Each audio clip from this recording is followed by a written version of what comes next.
Hai sahabat TCID, kalian sedang mendengarkan podcast Suara Akademia, ngobrol seru isu terkini bareng akademisi.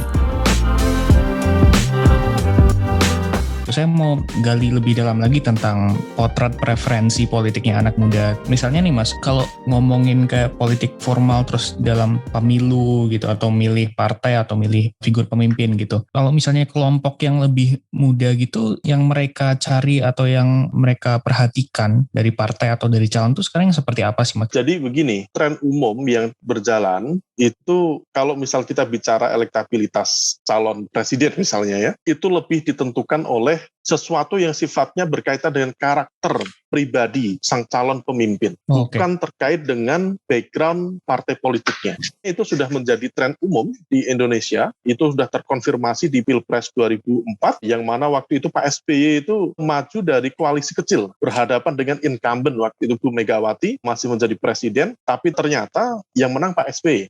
Artinya bahwa kekuatan koalisi yang besar itu tidak menjamin kemenangan seorang calon presiden dan wakil presiden untuk menang. Hal sama juga dikonfirmasi di pemilu 2014. Pak Jokowi di awalnya itu juga berhadapan dengan sebuah kekuatan koalisi yang sangat besar. Pak Prabowo dan Hatta Rajasa itu di backup dengan kekuatan-kekuatan besar. Ada Gerindra sendiri, Golkar, kemudian P3 juga masuk di sana, PKS, kalau nggak salah PAN juga ya, masuk di sana. Tetapi ternyata sama, tidak menjamin apapun. Nah, oleh karena itu, satu tadi ya, Party ID itu ternyata tidak memberikan jaminan lebih besar bagi seseorang untuk terpilih. Ini maksudnya potret masyarakat secara umum atau ini drivernya dari ini juga anak muda gitu? Itu ada kaitannya. Tren itu juga sebenarnya merepresentasikan dari kecenderungan preferensi politik anak muda. Jadi anak muda juga sama. Mereka tidak begitu care dengan ini background politik partainya apa, ini dari kelompok mana. Kalau kemarin ada satu nama tokoh politik yang cukup potensial misalnya, dan kemudian dia dijewer gitu ya, oleh pemilik partainya, kalau dia maju dari partai lain, dia tetap berpotensi mendapatkan dukungan cukup besar dari basis pemilih loyalnya. Ini ngomongin Gubernur siapa? Ganjar ya ini ya? Oh ya kira-kira inisialnya Ganjar lah ini. Jadi ada kecenderungan begitu, meskipun juga tentu tidak mudah bagi Pak Ganjar untuk melakukan itu. Tentu dia berhitung secara detail tentang keselamatan masa depan politik dia, tentang cukup detail yang harus dia pertimbangkan. Nah itu yang pertama. Yang kedua, masyarakat kita itu memang lebih fokus pada konteks pertimbangan individu. Makanya di dalam instrumen yang kita ajukan, sebenarnya apa sih yang Anda lihat dari calon pemimpin itu yang Anda pilih, itu rata-rata yang mereka pilih itu soal karakter pribadi, berwibawa, berani, merakyat. Adapun party ID yang tadi saya sebut itu sangat rendah. Berapapun jumlah balihonya, berapapun jumlah posternya dipasang, kalau dia sudah lama berada di kekuasaan, di jabatan posisi politik tinggi, tetapi tidak bisa meyakinkan kepada publik bahwa dia layak, maka elektabilitasnya juga tidak akan naik. Kalaupun naik, tentu tidak begitu signifikan. Tapi ada anggapan juga Mas, baliho itu tidak meningkatkan elektabilitas, tapi katanya hanya menaikkan popularitas gitu. Jadi kayak semakin, betul. Oh ya ini tapi tidak translate ke elektabilitinya gitu berarti ya. Betul.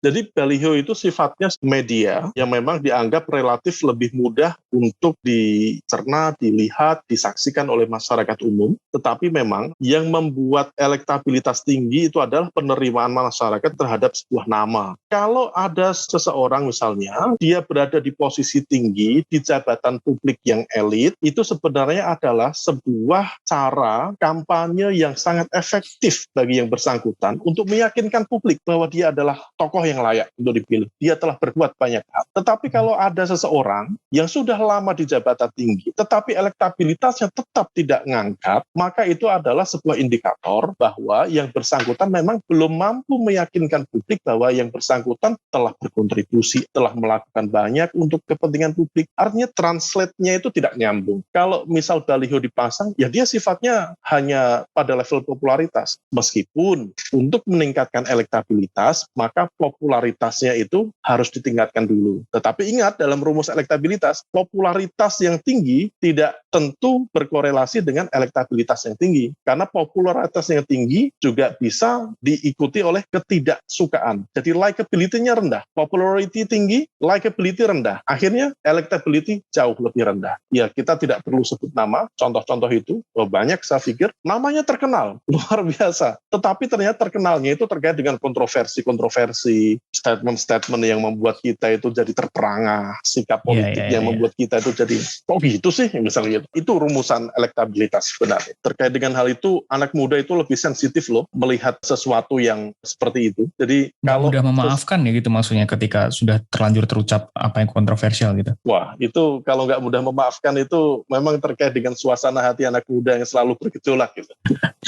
Jadi kalau sudah merasa dibohongi, itu agak panjang itu nanti urusan. Ini bisa terkait dengan kebijakan publik, bisa terkait dengan statement dan posisi politik, apapun. Jadi jangan bermain-main dengan perasaan publik, karena itu bisa terkait langsung dengan persepsi mereka dalam melihat tokoh. Saya mau backtrack sedikit Mas. Tadi Mas bilang terkait yang antara partai dan figur itu kan sekarang terlepas dari partai gitu ya, afiliasi partai dan lebih ke track record dan kinerja dan karakter figur gitu. Nah, apakah ini artinya semakin kesini tuh ideologi partai gitu nggak punya peran besar dalam perpolitikan Indonesia? Atau apakah lanskap partai ini ideologinya saling nggak jelas gitu, jadi nggak ada bedanya sehingga ya udahlah kita yang bisa kita ukur aja yaitu karakter dan kinerja pemimpin gitu misalnya? Memang lanskap ideologi di Indonesia, terutama pasca reformasi, itu sudah semakin blur. Itu sudah dikonfirmasi oleh banyak peneliti-peneliti terkait dengan konteks perkembangan demokrasi, karena secara perilaku politik antara partai Islam misalnya dengan partai berbasis umat Islam atau partai nasionalis sekalipun, itu begitu masuk di pemerintahan, apakah perilakunya berbeda? Tidak jauh berbeda, sama. Dan itu dikonfirmasi di berbagai riset-riset kuantitatif, persepsi publik ya terhadap perilaku partai politik yang kemudian kita lakukan, coba kita bandingkan dengan arah ideologis, ternyata ya tidak jauh berbeda. Kalau misal perbedaan ideologis dalam konteks politik dan pembangunan, ya nggak masalah. Tapi kalau misal bicara identitas tapi hanya untuk kepentingan sesaat, seperti yang kemarin terjadi di DKI Jakarta, ya saya pikir itu jadi agak serius itu. Pengelompokannya pada hal-hal yang tadi Mas sebut primordial itu ya kan, misalnya isu agama. Oke. Karena secara ideologi pembangunan, apa bedanya? Coba Mas Lutfi cermati, apa bedanya Jokowi dan juga Prabowo yang dulu sempat gebrak-gebrak meja, bilang bocor-bocor gitu. Apa bedanya? Ujungnya salaman ya ujung-ujungnya, ketemu di MRT.